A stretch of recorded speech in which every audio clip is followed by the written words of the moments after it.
Wir sind heute hier im Test- und Anwendungszentrum Link des Fraunhofer IES in Nürnberg, in dem die Corona-Warn-App getestet und weiterentwickelt wird. Mein Gesprächspartner heute ist Steffen Meyer, Projektleiter der Corona-Warn-App. Hallo Steffen. Hallo.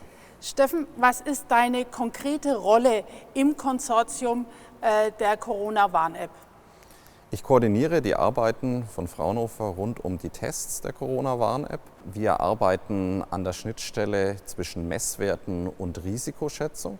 Das heißt, wir testen vor allen Dingen in realen Szenarien, wie die Messwerte in die Corona-Warn-App eingehen, wie das Risiko daraus entsteht und geben Hinweise, wie man die Sachen optimieren kann, sodass man zu besseren Risikoschätzungen kommt.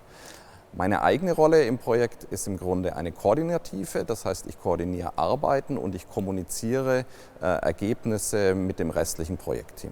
Die Corona-Warn-App wird ja von einem Konsortium vorangetrieben. Kannst du uns etwas über die Partner und auch da wieder erläutern, warum diese Partner gerade Fraunhofer mit ins Boot geholt haben?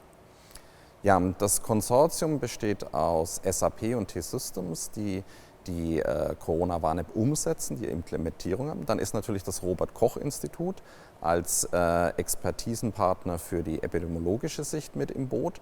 Und außen um dieses Konsortium sind Kontakte natürlich zu Apple und Google, die die Schnittstelle, die Exposure Notification Framework Schnittstelle zur Verfügung setzen. Wir sind aber darüber hinaus auch mit anderen europäischen Teams vernetzt, die eben in ihren Ländern auch solche Lösungen umsetzen und tauschen uns dort aus. Welche Art von Tests sind denn für die Entwicklung besonders notwendig? Das Risiko wird im Grunde auf Basis mehrerer Einflussfaktoren geschätzt.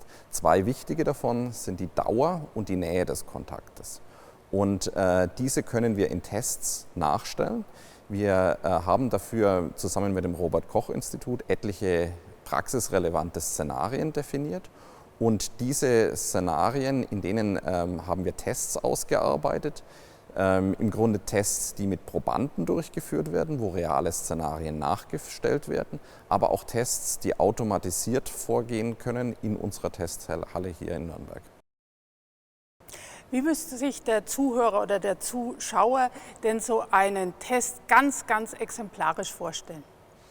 Nun, wenn man sich zum Beispiel einen Test im ÖPNV vorstellt, dann hatten wir einen Bus hier in der Halle und hatten ein Team von Probanden, so um die 10 Leute, und haben da reale Busszenarien orchestriert quasi nachgespielt. Das heißt Einsteigevorgänge, Fahrt im Bus, Umsetzen, Umstellen im Bus, Aussteigen, Umsteigeszenarien. Und die Testpersonen hatten jeweils ein Smartphone dabei, auf dem die Corona-Warn-App drauf war und noch ein paar Messtools. Und die Position, die reale Nähe und die Dauer des Kontaktes wurde über ein spezielles Kamerasystem mitgemessen. Und so kann man anschließend einen Abgleich machen, wie waren die realen Verhältnisse und was hat die Corona-Warn-App quasi gemessen. Wenn man Tests draußen im realen Verkehr macht, dann hat man natürlich viele Einflussfaktoren, die man nicht so richtig unter Kontrolle hat. Hier in der Halle können wir einerseits reproduzierbare Tests machen, auf der anderen Seite haben wir Spezialausrüstung, insbesondere um die Position und die Nähe des Kontaktes festzustellen, aber auch um quasi Messfehler, die sich in einzelnen Tests einschleichen, eben durch die Vielzahl der Tests wieder auszumerzen. Wir haben hier im Bild unser Verfahrsystem, nenne ich das jetzt mal, das 3D-Positioniersystem. Welche Rolle spielte das bei dem Einsatz im Testaufbau hier im Test- und Anwendungszentrum Link? Ein ganz wichtiger Punkt bei den Tests ist ja die Menge der Daten, sodass man verlässliche Ergebnisse hat. Und mit Probanden ist diese Datenmenge schlicht und ergreifend nicht erzeugbar.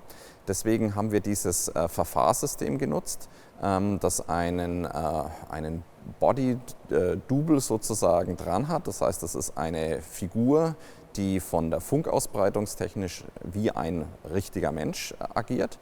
Der hat ein Smartphone dran und der hat sich automatisiert in Szenarien bewegt, die wir hier in der Halle aufgebaut haben.